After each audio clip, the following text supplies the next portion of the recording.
So, I'm making the sandwich. I thought, right, let's set the mood. Let's have a little bit of a mood enhancer. Let's have a little bit of ambiance.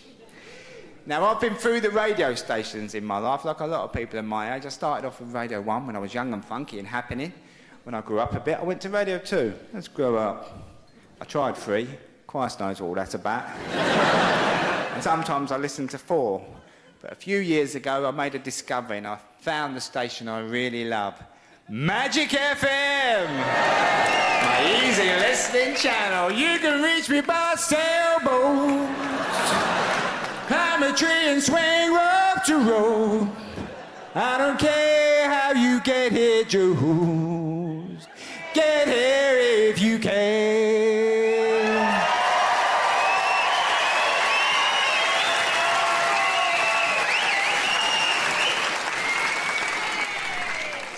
If you're not into magic, do yourself a favour and get into it. Because you put it on and you relax. Before you know it, you're just walking about. It's nice, isn't it? And they're like your mate as well. They talk to you during the day. If you live on your own, they're great. I was doing my ironing the other day. The chap said, we'll be playing John Denver next. Yeah, that's okay with you. No, stick it on, bruv. You do whatever you like. Just that.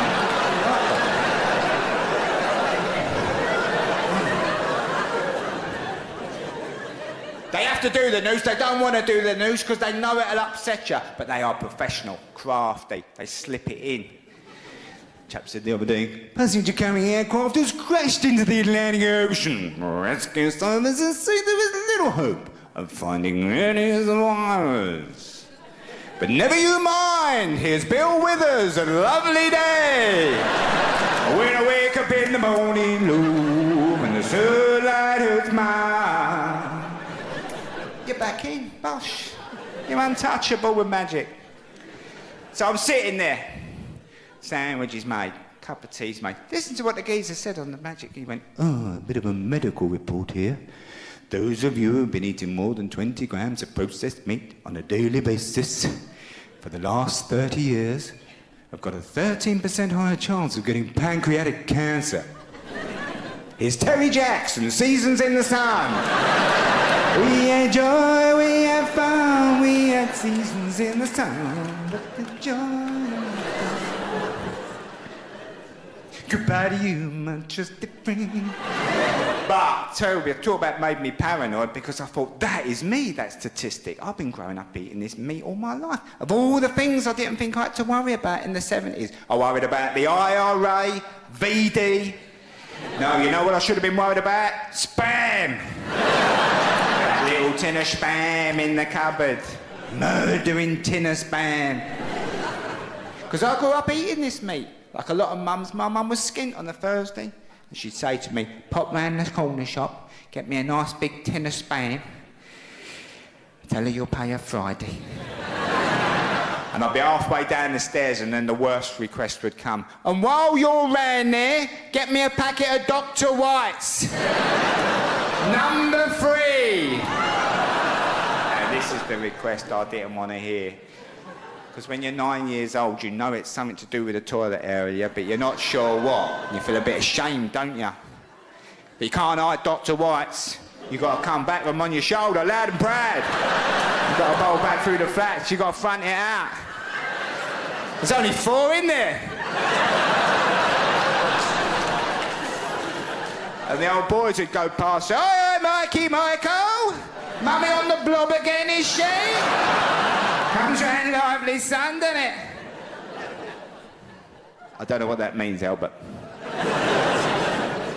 For the younger people in the room who don't know what I'm talking about, the Dr. White was the sanitary towel of choice for the girl about town in the 1970s. But they didn't have any wings. They had a belt. It hung on the back of the bathroom door. It went through the front loop, through the back loop, she tied it off, bosh, sorted. But she wasn't going rollerblading, that's for sure. She certainly weren't going swimming, boom, straight to the bottom. A lot of women weren't allowed out. There was a certain man who wouldn't have it. He'd come in the pub, Proper. Saturday night. All right, Ted. Mary coming out? Not tonight, no.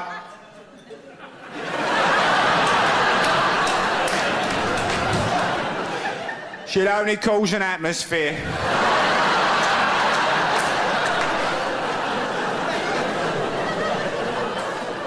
So I am properly paranoid now. I think I'm a sick man, I bet I've got that. So I phoned up the doctors, got through, got an appointment. And I don't go to the doctors a lot. I try and avoid it like the plague. I don't like lying.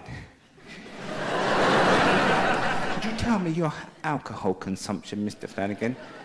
I could, yes. I'm not going to. I went walking in.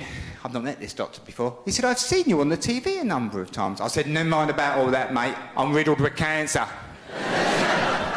He said, blimey, how'd you know? I said, it was on Magic the other day. And they don't mess about. Now look lively, no time to lose. He said, you've got yourself in a bit of a state, my friend, haven't you? He said, and I'm going to give you some reassurance today. We'll do your heart rate, we'll do your blood pressure. And he said, and while I've got you here, let's give your prostate a little tickle, shall we? Now this is the sentence no middle-aged man wants to hear. You certainly don't want to hear the word tickle in it. It's a bit unprofessional as it happens. And when a man tells you he's going to do this, you look at his hands. And who have I got? Pat Jennings. Pat Jennings. The biggest hands in professional football. Why can't I get Jeremy Beadle? Why can't I get the little hand?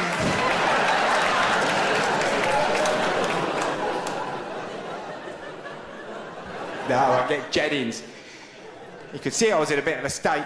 He said, get up on that table over there, my friend. He said, pull your trousers and pants right down round your ankles and bring your knees tight to your chest and relax.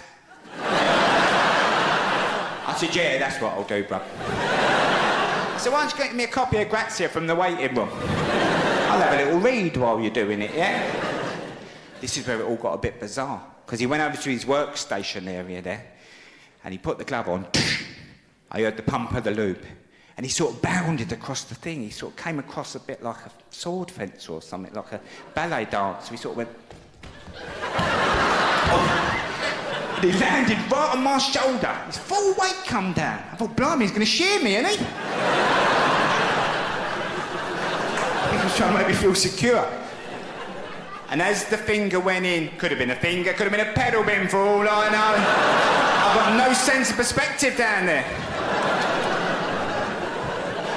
Oh, and there was an awkward silence in the room. There's no greater awkward silence in the world than when a man's rummaging around in your arsehole. Oh, it's a tough one.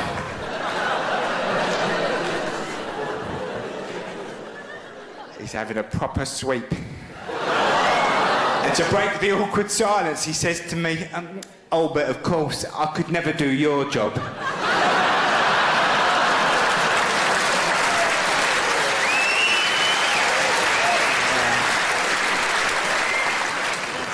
And I was thinking, oh, I wonder if he wants to wank me off. Were you out or were you out?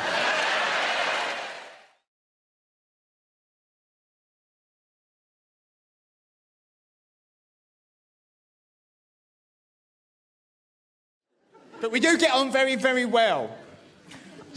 Now, one of her favourite things is to go to a restaurant. She loves the restaurant. She's very middle class. She loves the restaurant.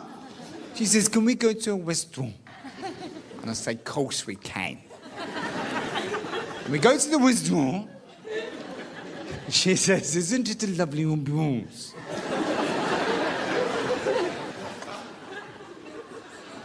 And I say to her, I don't know what the fuck you're talking about. I've worked out what an ambiance is. It's a night out without poor people.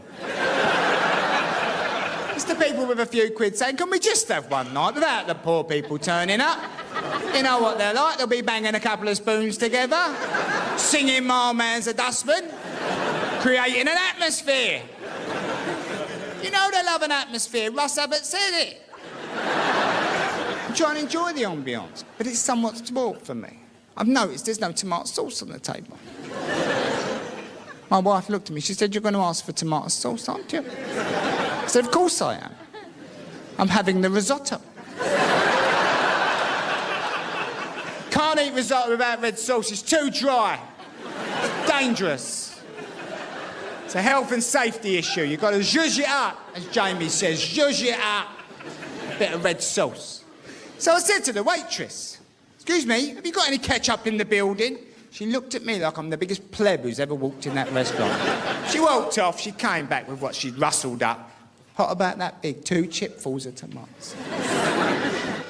She tried to put it down and walk away like she's doing a drug deal. Stopped and said, "Oh, don't rush off, love. Don't go anywhere." And I took a sip of it. And I looked her in the eye. I said, "Yes, I'll have a bottle, please."